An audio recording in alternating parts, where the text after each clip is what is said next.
জীবন নামের রেলগাড়িটা পাই না খুঁজে স্টেশন। নমস্কার সবাইকে। গতদিন আমি ট্রেনে করে ফোন লাগিয়েছিলাম, সেই সময় কিছু ভিডিও করেছিলাম। যখন স্টেশনে পৌঁছালাম তখন দেখি চারপাশে মানুষের ব্যস্ততা, ট্রেনের সিগন্যালের শব্দ আর যাত্রীদের হইচই, সব কিছু মিলে দিস ইজ সাসপেন্স। হঠাৎ দেখি দুপাশ থেকে দুটি ট্রেন আসলো। সেই মুহূর্তটি ছিল দারুণ ও মনোমুগ্ধকর। আমি যেখানে দাঁড়িয়ে আছি সেটা যশোর রেল স্টেশন। এর চারপাশের পরিবেশ সাধারণ স্টেশনগুলোর মতোই, তবে স্টেশনের পুরনো স্থাপত্য আর আশেপাশের প্রকৃতির মেলাবন্ধনে এক অনন্য অভিজ্ঞতার সৃষ্টি করে। আজও ট্রেনে উঠলে আমার 2017 সালে প্রথম ট্রেন ভ্রমণের কথা মনে পড়ে। ট্রেনের বাইরের জানালার যে দৃশ্যগুলো দেখি সেগুলো যেন নতুন জীবনের এক গল্প বলে। মাঠ, নদী, গ্রামের ছোট ঘরবাড়ি সব কিছু আলাদা ভালো লাগা কাজ করে। প্রথমবার ট্রেনে ওঠার ছোট ছোট মজার মুহূর্তগুলো এখনও মনে গেঁথে আছে।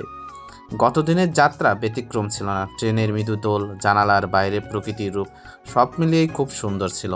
হুইসেলের সুরে ভাঙে নীরবতা, রেলের লোহার বুকে বেজে ওঠে গাথা, বাতাসে ভেসে আসে সেই চেনা গান, দূরের গ্রামের মাঠ আর নদীর সব জল্পকল্প। আমি এখন খুলনা পৌঁছে গেছি। ভিডিওতে যে ট্রেনটি দেখছেন এটা হলো মাল ট্রেন। এটাই করে তেল নিয়ে আসে, মোবিল নিয়ে আসে, আর এই পাশের এটা করে খোয়া নিয়ে আসে। পাথরের যে খোয়া থাকে সেই খোয়াগুলো এই ট্রেনে করে নিয়ে আসা হয়। এটা ছোটোকাল থেকেই জানি।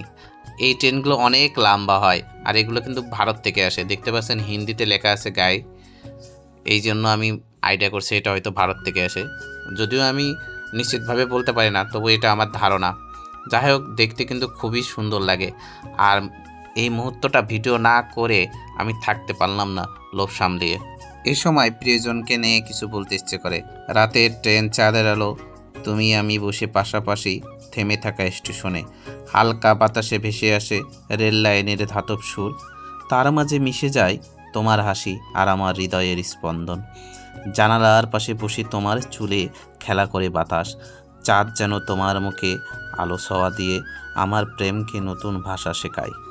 দেখতে দেখতে আমি আমার গন্তব্যে চলে এসেছি। ট্রেন থামলো, আমি নেমে গেলাম এবং পাশ দিয়ে ট্রেনটি চলে গেল। আজ এই পর্যন্তই। সবাই ভালো থাকবেন। ধন্যবাদ সবাইকে।